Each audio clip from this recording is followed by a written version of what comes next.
Shalom. Que la paz de nuestro Padre Celestial sea con cada uno de ustedes. Segundo Sefer de Crónicas, capítulo 35.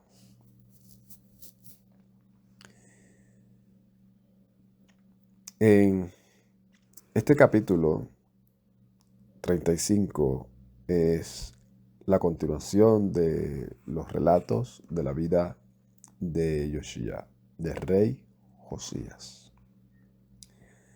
Y como hemos dicho en algunas otras ocasiones, este Sefer o este libro como tal se le conoce como Ajerei Hadevarim. O sea, las cosas o las palabras postreras o las cosas que pasaron en esos tiempos, relatadas como crónicas, relatos que fueron conocidos o de gran importancia y que el Todopoderoso permitió que se quedaran plasmados. Y dentro de ella está la vida de este profeta, del cual ya estaba profetizado aún antes de él nacer, que iba a venir un ser al cual él iba a establecer como rey de Judá y iba a cumplir ciertos parámetros. Y fue lo que estuvimos relatando en las grabaciones anteriores. Y en la anterior resaltamos mucho lo que es ese avivamiento genuino, real, que viene en la vida del hombre. Y que conforme a los relatos bíblicos, todos son, o el Eterno, en la mayoría, vamos a poner la mayoría, puede ser que haya un relato que otro que se me haya escapado, pero en la mayoría de todos los relatos que vemos en la Escritura, donde un pueblo, en este caso Israel, se vuelve al Todopoderoso de todo corazón, con toda su alma, con toda su fuerza, cuando reconoce su pecado, sea porque el profeta se lo dijo, sea porque por medio de la experiencia que están viviendo en ese momento, que están siendo derrotados por sus enemigos, o por la amenaza que los enemigos representan en ese momento para el pueblo, sea porque ya los tienen cautivos, todas ellas han comenzado, o la mayoría de todas ellas han comenzado así. En ellos que ir a recordar todos los términos del pacto que el Todopoderoso hizo con ellos, reconocer que no lo han cumplido, que han fallado, que se han olvidado, que los han menospreciado, pedirle al juez que los indulte, ¿verdad? Se podría decir así, que los indulte, que el juicio no caiga sobre ellos, que aguante la disciplina, que ellos están dispuestos a reiniciar y restablecer y enderezar lo torcido de ellos y empezar a hacer lo que está escrito. Y eso se le llama como Shuvah, o también conocido como Teshuvah. Y eso Teshuvah, que traducido, ¿verdad?, a nuestro idioma se conoce como arrepentimiento. Pues ese arrepentimiento desde el punto de vista, no, yo digo que no tanto es la palabra, sino es cómo nosotros tenemos como entendido lo que significa esa palabra. Y para muchos, el arrepentimiento que viene, ellos lo han traducido a la palabra Shuvah, pues no es el mismo significado que lo que es arrepentimiento en la Escritura. Porque el arrepentimiento que a nosotros nos ha enseñado es: antes yo mentía, ahora ya no miento. Me arrepentí de ser un mentiroso. Me he dolido, me he afligido por haber mentido o por haber vivido una vida de libertinaje o por haberle fallado y hecho mal a otras personas o a mí mismo. Y ahora estoy en una situación difícil y clamo a Dios y le digo que me arrepiento de mis pecados. Pero ese arrepentir de esos pecados es totalmente limitado. Es como decir, te han enseñado una parte nada más. La parte en donde has reconocido lo que estás haciendo mal y te avergüenzas de ello y clamas al Todopoderoso para que te perdone de todos esos pecados y errores que has cometido. Pero conforme uno va creciendo espiritualmente y madurando, como dice la Escritura, que deseemos como recién nacido la leche espiritual no adulterada. Y me llama la atención porque según, ¿verdad? Algunos estudiosos dicen que se ilustraban o se identificaban, no sé, que se identificaban los profetas de antes. Cuando los profetas, estamos hablando de los profetas que están aquí relatados en la Escritura. Isaías, Jeremías, Samuel, Ezequiel, perdona, que ellos se veían a sí mismos como niños que están siendo amamantados por su madre, buscando esa leche todo el tiempo. O sea, ¿qué significa eso?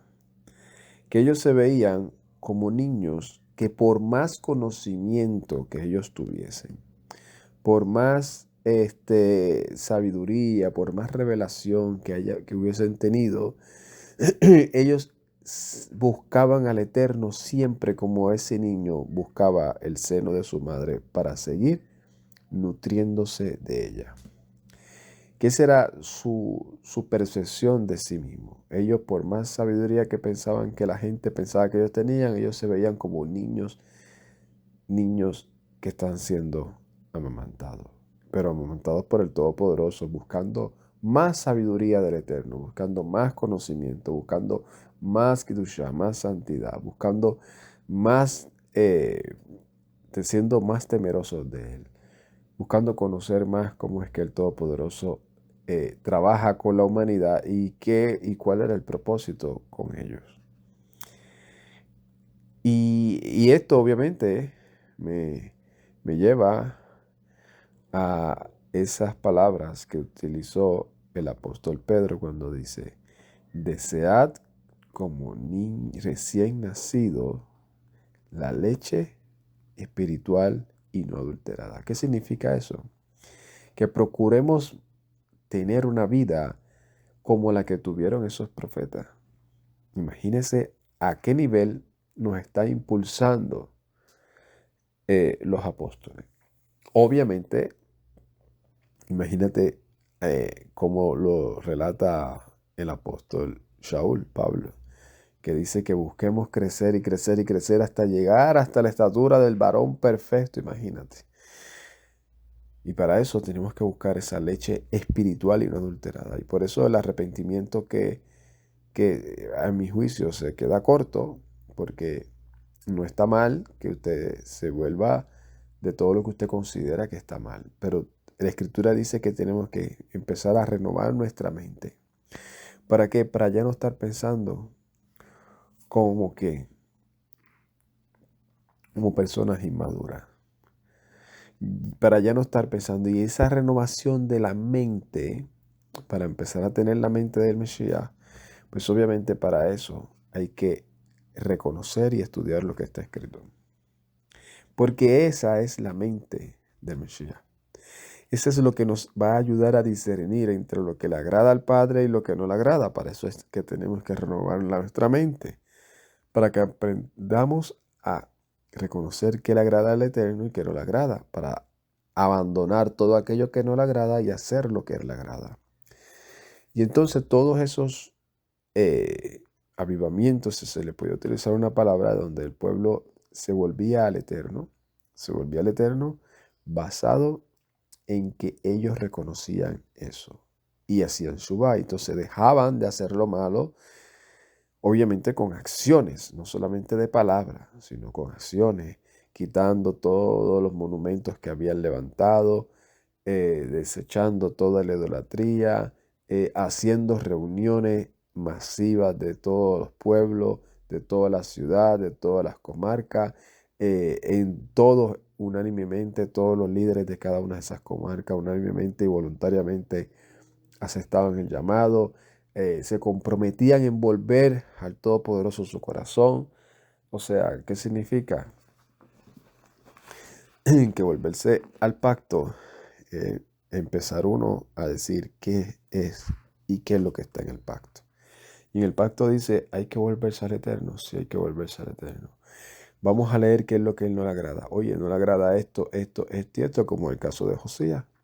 Cuando le empezaron a leer la Torá, comenzó a afligirse y después comenzó a hacer lo que la Escritura enseña. Y eso es lo que a nosotros a veces por las razones que ya hemos hablado en muchas ocasiones, que no las voy a tratar de no volverlas a repetir por lo menos en este audio, en donde volverse al Eterno es dejar todo el pensamiento negativo y empezar a alimentarnos de lo que está escrito. ¿Con qué? Con ese anhelo y ese deseo de como ese niño recién nacido desea. Y cuando tú estudias y analizas eso, pues dice, pues Él no solamente quiere que yo deje y abandone lo que estoy haciendo mal, sino que comience a hacer lo que a Él le agrada. Y entonces ahí está el choque, en donde tú quieres hacer lo que al Eterno le agrada y de momento te encuentras con personas diciéndote que eso que al Eterno le agrada, hoy ya no le agrada. Y entonces entramos en ese... y aquí vamos a estar leyendo en este capítulo qué era lo primero que hacían esas personas cuando querían hacer lo que al Eterno le agrada, de qué manera mayormente comenzaban para demostrarlo y cómo ellos veían lo que era la Torá que fue escrita por mano de Moshe, si la veían solamente como las palabras de un profeta o como si fuese el mismo mandato del Eterno. Y eso es lo que vamos a estar leyendo. El capítulo 35, en el verso 1, después que Yoshía le dice a todo el pueblo y lo hace presentarse, todos se comprometen a ir en pos del Eterno. Y según el escritor dice, y en los días de Yoshía, o sea, se adelanta el escritor a relatar esto, en los días de Yoshía, de Josías, todos ellos siguieron en pos del Eterno. O sea, ¿qué significa esto? Y aquí vamos a ver que parece que no fue mucho tiempo. Porque mira lo que dice aquí. Dice, Vayaz Yoshia be Jerusalén Pesach le Yuhebehei be Yishatu HaPesach ve arba'a ezre la jodesh hareshoni. Primero que dice es, comenzaron y hicieron. O sea, no dice comenzar, dice vaya as. E hicieron, e hizo Josías en Jerusalén el Pesaj para Yuevejei. E inmolaron el Pesaj al 14 del mes primero.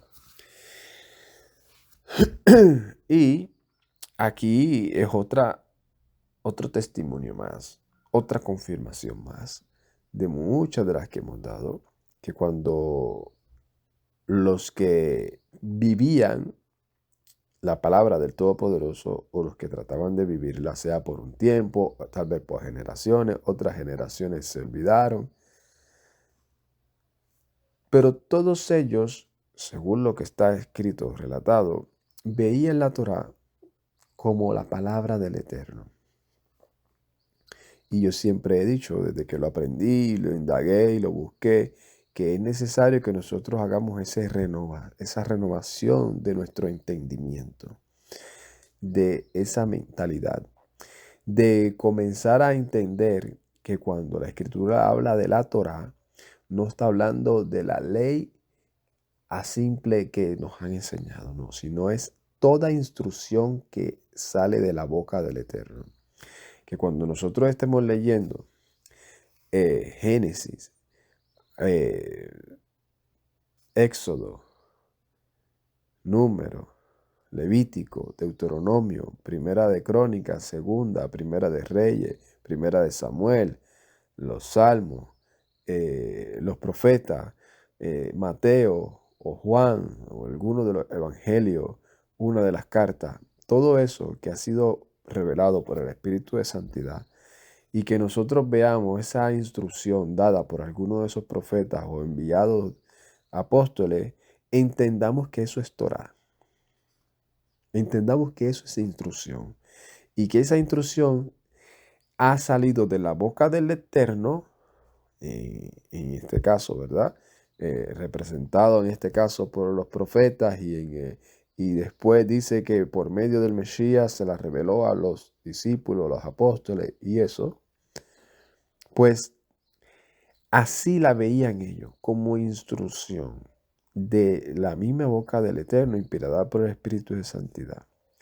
Y así la tenemos que ver nosotros. La Torá es la instrucción que salió de la boca del Eterno para que los que hemos entrado o Él nos ha entrado en el pacto que ha hecho con nosotros, nosotros andemos conforme a esos términos, a esas ordenanzas, a esas instrucciones, que toda ella es inspirada o fue inspirada por el Espíritu de Santidad para redarguirnos, para instruirnos, para enseñarnos, para capacitarnos, para toda buena obra. Y hemos hablado ya que toda buena obra se refiere a las palabras y los mandamientos de la Escritura.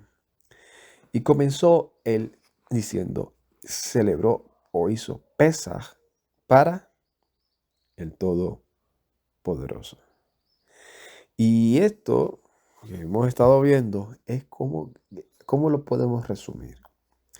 Lo podemos resumir, mira, como lo dice Salmo 19. En el Salmo 19 dice, la Torá de Yuhevehei es perfecta y transforma la vida. ¿Qué está haciendo aquí? Transformando la vida de toda esta generación en la cuyo rey y líder de todo esto, al cual el Eterno utiliza como ese brazo extendido para hacer su obra, fue Josías. Porque es perfecta. Entonces, algo que es perfecto, porque entonces, y ahí es donde está yo no quiero entrar en ese debate otra vez porque quiero enfocarme en esto, por ahí es donde está esa falta de comprensión. Porque hasta Shaul dice que la Torá es santa, es pura, es perfecta. Pero entonces cuando leemos otro texto que parece que está hablando de lo mismo, y lo dice en otro término, en otro tono negativo, pues la gente piensa que está hablando de lo mismo, por no, eh, por falta a veces de conocimiento e instrucción de las razones que sean. El punto es que dice que es perfecta. Y los decretos de Yoebehei son duraderos, que hacen sabio al simple, al sencillo. Y los preceptos de Yoebehei son justos. O sea, lo mismo que Shaul dice, y alegran el corazón. Esto alegró el corazón después de toda esta nostalgia y aflicción totalmente válida de Josías por todo lo que venía, a pesar de que se le declaró que la disciplina iba a venir sí o sí. Él como quiera dice, olvídate, Él es mi rey, Él es mi salvador y yo voy a hacer lo que Él nos ha ordenado. ¿Y qué hace ella? Alegra el corazón. Y la Torá de Yoebehei es pura e ilumina los ojos. ¿Qué es lo que abre los ojos del entendimiento? Como dice también la escritura, creo que fue también Shaul que lo dijo. ¿Qué es lo que hace? Que aquellos que tienen los ojos cerrados se le abran los ojos. Entonces cuando tú ya no estás ciego, que ahora estás viendo, pues entonces tú puedes ver entre lo que le agrada al Eterno y lo que no le agrada. Por eso es que te abre los ojos. Al principio estábamos ciegos y no sabíamos. El temor o el respeto de Yoebehei es puro y dura para siempre. Los juicios de Yoebehei son verdaderos y todos justos. Son más deseables que el oro, mucho más que el oro fino, y más dulces que la miel, que las gotas que destinan del panal.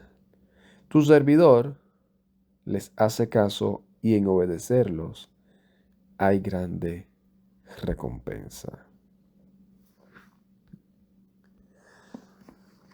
Así que eso es lo que está pasando en la vida de esta generación, cuya palabra del Todopoderoso que no regresa atrás vacía es la que cambia el corazón del ser humano para inclinarlo hacia la obediencia del Eterno.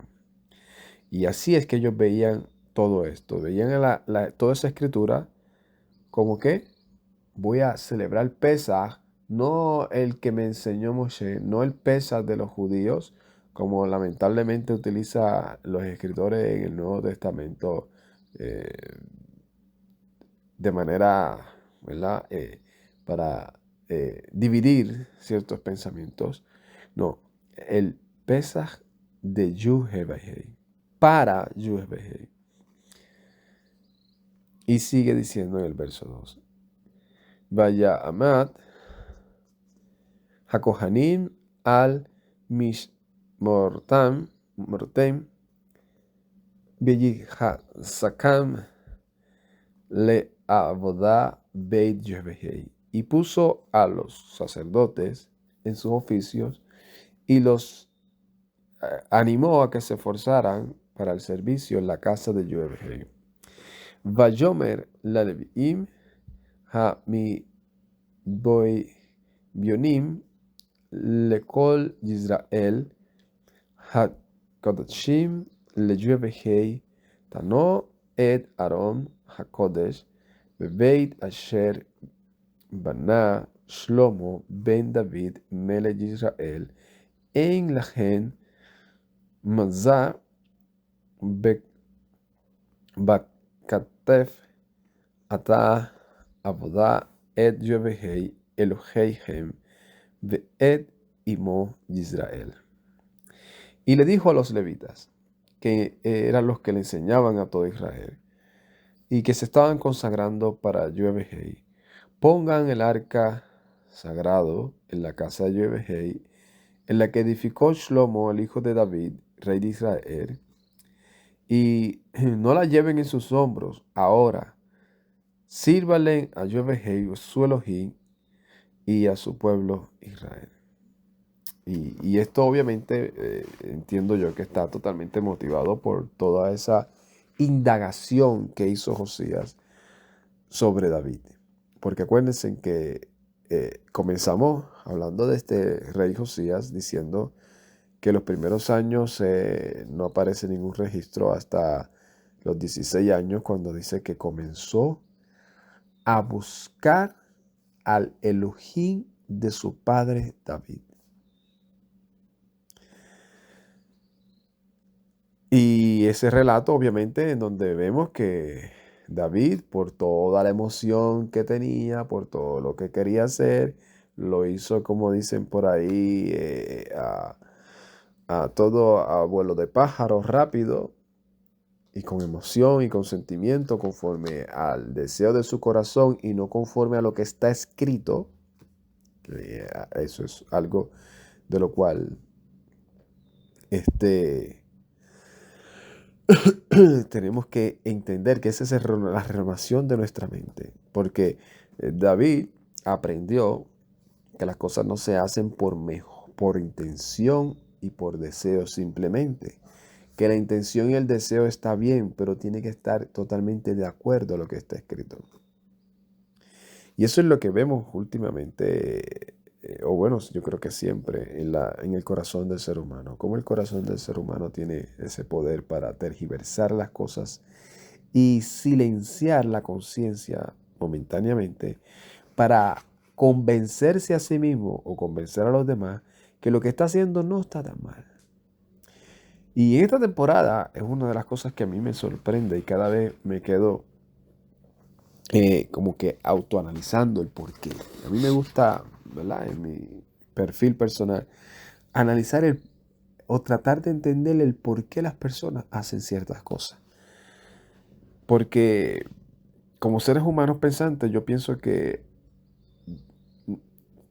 estamos a veces hasta programados a hacer cosas que ni sabemos el por qué las hacemos. Y yo veo a la gente entrando en eso que le llaman el espíritu que entra en esta temporada. Y, y yo me trato de trasladarme a los tiempos de la Escritura, donde el Eterno molestaba a su pueblo, a que no siguiera las prácticas de las otras naciones, y etcétera. Y a veces digo, oye, a veces yo en lo personal digo, a veces pensamos que esas personas eran personas así como a veces lo ilustra las películas que vemos. Personas así, con la cara así toda violenta, mala, que le quieren hacer daño al pueblo de Israel, que siempre estaban metidos en una cueva, prendiéndole velas a cuanto demonio había, y, y gente amargada, y gente que sacrificaba a sus hijos porque estaban totalmente locos de la mente. Y yo me quedo analizando y digo, no sé, yo creo que no. Yo creo que eran personas normales, personas que a veces tenían un intelecto básico, normal, y todo lo aparentaban y lo pintaban tan hermoso y tan bello y tan normal y tan positivo, que por eso es que tal vez la mayoría de algunos de los que sabían y entendían que eso no le agradaba al Eterno, terminaban siendo convencidos y pensando que de qué malo yo le veo a eso. Qué malo es reunirse familiarmente y, y comer ciertas comidas y cantar. Y qué malo hay de eso. ¿Por qué no lo podemos hacer si lo estamos haciendo para el Rey? Para recordar a nuestro Salvador. Y en algo tan simple como esto, aprendemos que eso no es así. Que el Eterno le dijo a David, oye, David entendió que no, que él le dijo a los levitas, no, ni quiero que ustedes lleven eso, ¿qué? En los carros. Eso ustedes no lo van a llevar en los carros. Eso ustedes lo van a llevar, ¿qué? En sus hombros.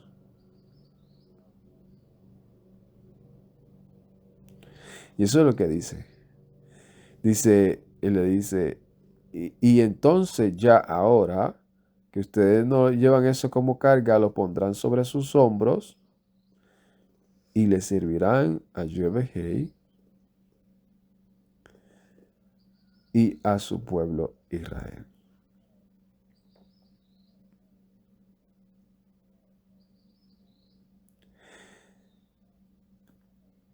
Por eso es bien importante hacerlo todo como está escrito. Como está escrito. Vamos a seguir leyendo. Ve Jacono, Levait, Aboteihen, Kemahal Kotihem, Bekatub, David, Melech, Yisrael, Ube Katob, Shlomo, Benu. Y estén preparados, según en la casa, para la casa de sus padres, por sus clases, como está escrito por David, el rey de Israel, y como lo escribió Shlomo, su hijo. O sea, todo como está escrito. Y esto es humildad. Humildad total, y una de las cosas que caracteriza al pueblo de Israel es esto. Y al Elohim de Israel. ¿Y qué es lo que los caracteriza a ellos? Que no importa el tiempo, no importa la generación. Estoy hablando del Israel del Todopoderoso. No estoy hablando, no, yo quiero que entendamos a Israel del Eterno, a los que le sirvió en nuestro corazón. No nos comencemos a divagar sobre los fariseos, sobre el judaísmo de hoy en día. No. Es Israel. Y los profetas. Que no importa la autoridad, el poder, la influencia que pudieran tener, entendieron que lo peor que ellos podían hacer es dejarse influenciar por el espíritu de Jeroboam, que fue el rey o uno de los reyes que comenzó a ¿qué? A añadirle a lo que estaba escrito, a anular lo que estaba escrito por poner su autoridad, y que lamentablemente 10 tribus le siguieron. Y Josías, estando en una posición en donde él podía decir, vamos a hacerlo ahora a esta manera, y que lo más seguro la mayoría le iba a seguir, como seguían a los paganos también, porque tenían el poder militar, entre otras cosas.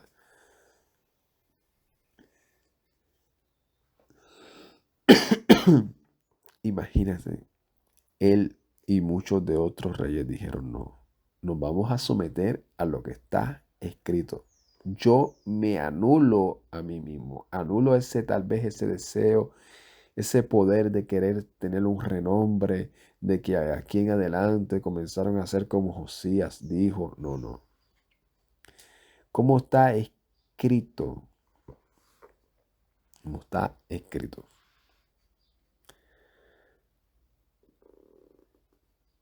Abdu Bakodesh Lefalnot Beit Avot Leahen Benei Ha'am Behalkat Beit Ab Lelevim.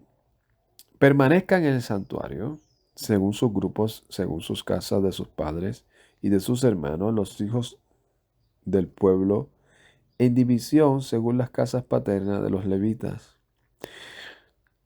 Ve Shahatu Hapesach Behit Katshu Behaghinu Leaheihem Laazot Kedavar Yuhebehei Veyad Moshe. Y molen Pesach, o sea, lo que está escrito, en el día 14 del mes primero. O sea, no es celebrar Pesaj el día que otra persona estableció o dijo, no. Según lo que está escrito, entonces cuando tú buscas lo que está escrito, pues entonces de ahí tú dices, pues él dijo que era el 14, y yo, que estoy en un mundo en donde no sé ¿cuál es el 14 del primer mes? Lo primero que pienso, pues, ¿cuál será el 14 del primer mes? El 14 de enero.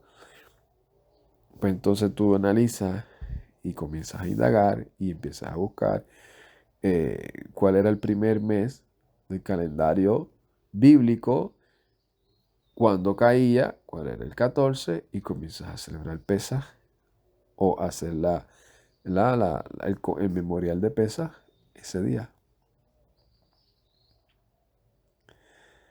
Y les dice, santifíquense y preparen para sus hermanos, haciendo según la palabra de Yuhebahei, Beyad Moshe, por mano de Moshe. Ahí no dice, vamos a hacer las cosas según Moshe nos ordenó, que también aparece, pero para la mentalidad de ellos, según Moshe nos ordenó, es según el Eterno nos ordenó. Aquí está más detallado y dice, según la palabra de Yuhebahei, por encima, que nos dio por mano de Moshe. Vayaram, y eso creo que es en hebreo, no me equivoco, pero dice que lo que Moshe le dio al pueblo de Israel lo recibió por mano de malajín, de mensajeros. O sea, dejando de entender que no fue por iniciativa de Moshe, no fue según la lógica de Moshe, no fue según la autoridad que Moshe se quiso atribuir, no fue según lo que Moshe le pensó que le convenía al pueblo. No, según lo que estaba escrito, lo que se le reveló a Moshe, lo que se le fue entregado fue lo que él dio. O sea, él fue el mediador. Esto no es mío, esto me lo dieron y para que te lo diera a ti.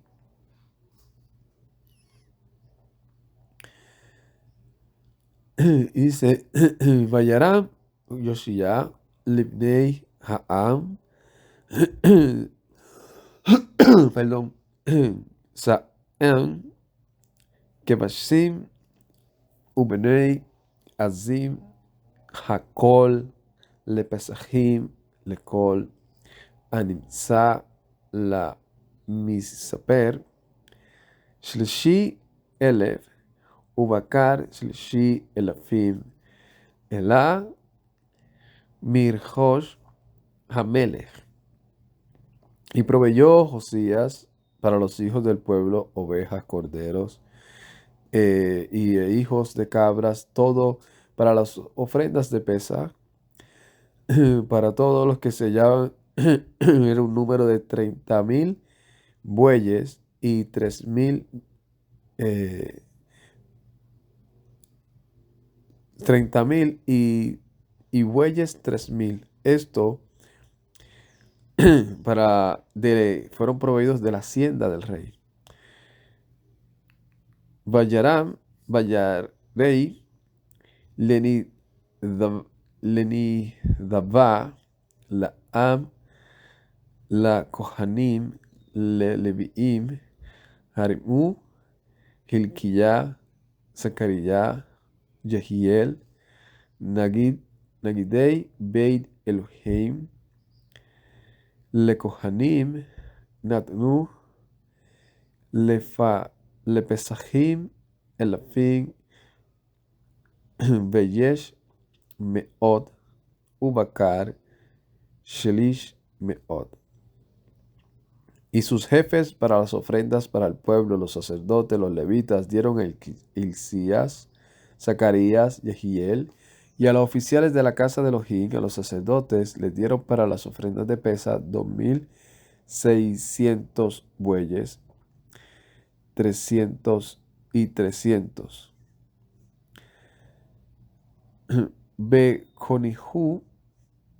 Beconaías, Shemaías, Netanael, Ahi, Absia, Jehiel, Yoshabat, Zari, Haleviim, Harimu, la Leviim, la Pesachim, Hameshet,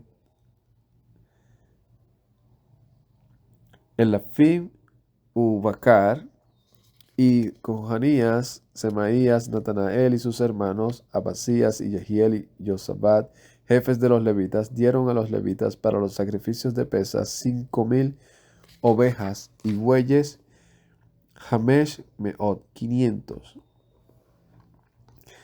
Betaken Ha'abda Vayamdu Hakohanin al Amdam Haleviim al Mejalkotam Kematzo Hamelech. Y prepararon al servicio y se colocaron los sacerdotes en sus puestos, los levitas por sus turnos, según el mandato del rey. Beyishatu Hapesach, Bayesarku Hakohanim, Menyadam, Halevelim, Behaleviim, Mefishitim, e inmolaron el Pesaj, y esparcían ellos los sacerdotes por mano de los levitas y desollaban. Beziru Haolah la Titem Lemiflanot Lebeit Habot Libnei Ha'am Lehakarib Lejuvehei que Kitob Basefer Moshe Beken Lebakar. Y apartaron los holocaustos para darlos a las divisiones y de las casas paternas de los hijos del pueblo para ofrecer a Yehveh según lo que está escrito en el libro de Moshe. Asimismo, con los bueyes. Beyivashlu Hapesach Beish Kemishpat Behikatshi Bishlu Basirot Ubadadodim Ubazalhot Veyadzarusu Veyiratsu Lekol Benei Ha'am. Y asaron el Pesaj al fuego, según la ordenanza, y lo que había sido santificado, cocieron en ollas y en calderos y en sartenes, y lo llevaron rápidamente a todos los hijos del pueblo. Veahar Hagnu Lahem U Lekohanim Ki Hakohanim Benei Haaron Behaalot Haolah Ve'ahol Labim Ad Laila Behalelevim Hakinu Lahem Be la Kohanim Benei Aarón. Y después prepararon para sí y para los sacerdotes de los hijos de Aarón, que estaban en las ofrendas de los holocaustos y las grasas hasta la noche. Y así los levitas prepararon para sí y para los sacerdotes, los hijos de Aarón. Behamishrarim Benei Asaf al Me'adama a Madam Kamatzo David Beasaf Behaimam Beyehudutum Horza Hamelech Behashaarim Le Shaar Beshaar Ein Lahem Lasur Al Abodah Ki Aheihem Haleviim Hakinu Lahem.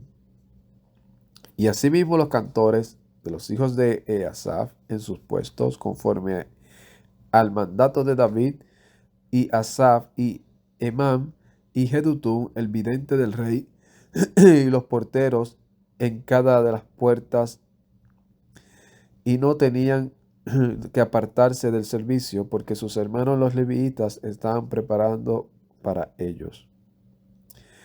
Betacon Kol Abodat Yehveh Beyom Hahu la azot hapesach ve'ajola ola al misbeach Yhveh kemenzó Hamelech Yoshia.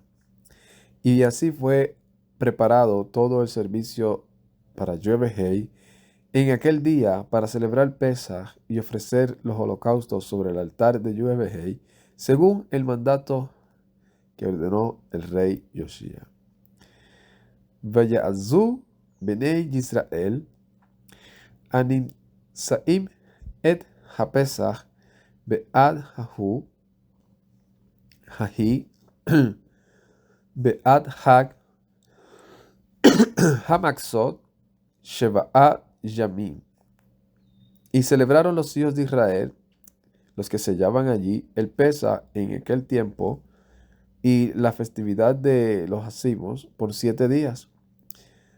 Velo Na'azó Pesach Kemehu Beyisrael Miyemi Shemuel Hanavi Hakol Malchi Yisrael Lo Azó que Pesach Asher Asa Josiah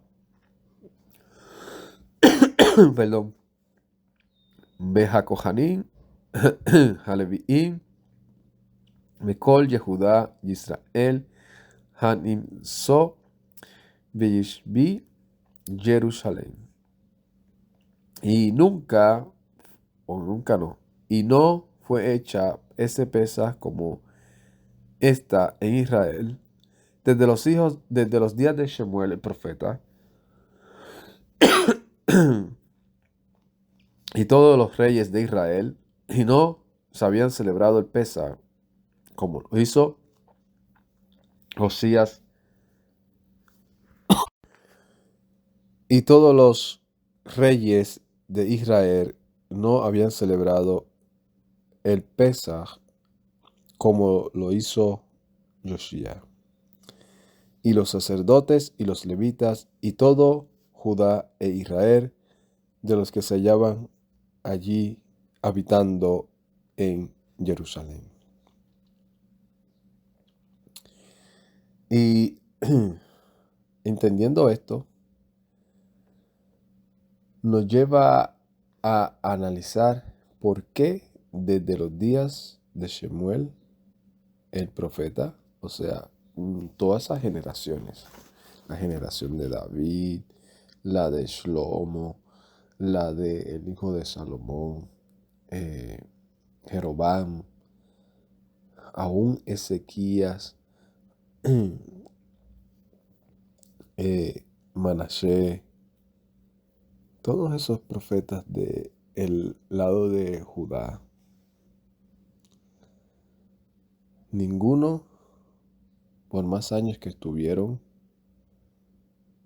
celebró Pesaj como lo hizo Josías en aproximadamente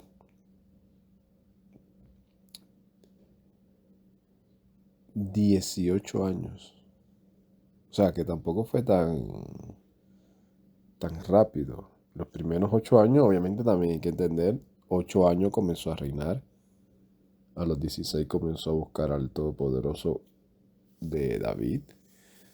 Después vino ese avivamiento total por medio de entender lo que decía la Torá. Comienza a accionar. Porque eso es lo que dice. Beshemoná Ezre Shana Lemalchut Yoshia. Y en el año 18, o sea, tenía 24 años. Naazá Hapesa Azé. Y en el año 18 del reinado de Josías fue que se celebró ese Pesaj. Y es interesante porque eso fue a los 24 años y aproximadamente, creo que a los 31 años fue que él cayó en las manos de este rey de Egipto. Pero, o sea, 7 años después de ese año, no aparece un relato de que hayan celebrado otro Pesaj de esta misma manera. O sea, ¿Qué se puede nosotros entender también sobre esto? Lo que dice Shaul. Con nuestra mente queremos agradar al Eterno, pero hay cosas que si nosotros no sabemos dominar, someterla nos llevará arrastrado a hacer las cosas que no le agradan al Eterno. El Mesías se lo dijo en una ocasión de una manera también a los discípulos. Le dijo, la carne es débil, pero el espíritu siempre está dispuesto. Por eso es que tenemos que nosotros someternos a lo que está escrito. Para lo que está escrito sea lo que domine nuestras acciones, nuestros deseos, nuestro pensamiento, nuestra manera de nosotros discernir entre lo que le agrada y lo que no le agrada, y más que eso, ponerlo en práctica. Porque muchas veces nosotros sabemos qué es lo que le agrada al Eterno y lo que no, pero terminamos siendo arrastrados a hacer lo que a Él no le agrada. Porque a la carne que tenemos, como dice, ¿verdad? De manera simbólica, a esa carne, a eso que está inclinándonos o que nos lleva y que trata de inclinarnos siempre a, a ese otro camino, a esa otra senda, pues eh, a veces momentáneamente creemos que es más disfrutar, es más eh, deleitoso. Y no nos damos cuenta de que lo eterno es lo que está escrito. Lo que nos lleva a nosotros, como dice la escritura, al principio tal vez no parece producto de gozo, pero luego da frutos apacibles. Y para culminar, me acuerdo, me pasó, creo que fue el jueves. El jueves. Estoy en el trabajo. Entro al baño y hay un señor allí que también entra. Y el señor me pasa por el lado y me dice, Dios te bendiga, Cristo te ama. Eh, sabes que estamos en los últimos tiempos y el cielo es real y el infierno es real. Este mundo no deja nada. Me acuerdo claro porque fue hace poco todo lo que me dijo. Me dijo, este mundo no deja nada. Eso allá abajo no es nada fácil. Eso allá abajo, eso es fuego y ardiente lo que hay. Así que arrepentámonos ante Dios y lo mejor que hacer es aceptar a Cristo en nuestro corazón y asegurar nuestra salvación. Y yo lo miraba y le decía, mientras me lavaba las manos, le decía, mira, está. Y me decía, el enemigo es un mentiroso, es un engañoso, lo que quiere es matar, robar y destruir. Y se disfraza, por eso es que dice que él se disfraza y le dicen, oh, querubín, tú que hiciste, me parafraseó lo que dice en uno de los capítulos de Isaías. Y me comenzó a hablar, me decía, tú ves aquí, yo me iba a matar, a mí el enemigo me engañó, me dijo, nadie te quiere, y yo iba por ahí a no sé a cuántas millas y me iba a estrellar, me iba a matar en mi carro y yo sentí como alguien así me cogió el timón y me lo puso así bien teso y empezó a acelerar y yo ahí y el enemigo desafiándome a que tú no te atreves. Yo decía, yo no tengo miedo, yo no le tengo miedo a la muerte. Y de momento él sintió, dice que a última hora sintió y dijo, no, Dios, yo no quiero morir, perdóname. Y que él sintió cuando una voz le dijo, no le hagas daño, no lo toque. Y ahí él sintió cuando la presencia de Dios invadió su carro y no permitió que se suicidara. Y en esa conversación estuvo hablando conmigo, que empezó ahí a decirme todo su testimonio y todas las cosas, y comenzó a hablarme y a decirme. Y yo vengo y le digo, oh, mira, está bien y eso, y le enseño el fondo de mi celular, que dice Yeshua. Ah, Yeshua, dice, ah, sí, mira. Y dice, pero acuérdate, me dice, acuérdate que también la Biblia dice, no todo el que dice Señor, Señor entrará al reino de los cielos. Dice, en aquel día muchos vendrán donde Jesús y le dirán, en tu nombre echamos fuera demonios, en tu nombre hicimos muchos milagros. Y inclusive no me dijo, no voy a entrar en esos detalles, ¿verdad? El punto es que yo le dije, oye, mira, qué interesante, pues, búscalo en griego, todo, para que entienda más el contexto de a qué se refería el Mesías cuando dijo eso.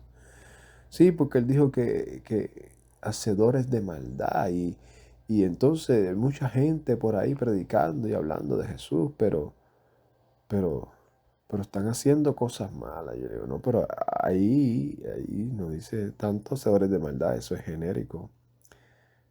Ahí dice los que están andando fuera o sin la Torá, sin la ley. Porque él me dice, Dios defiende, él me dijo, y le dije eso porque él me dijo, Dios siempre va a defender lo que está escrito. Con eso él se va hasta lo último. Todo lo que está escrito, eso es la verdad y eso es lo que tenemos que vivir.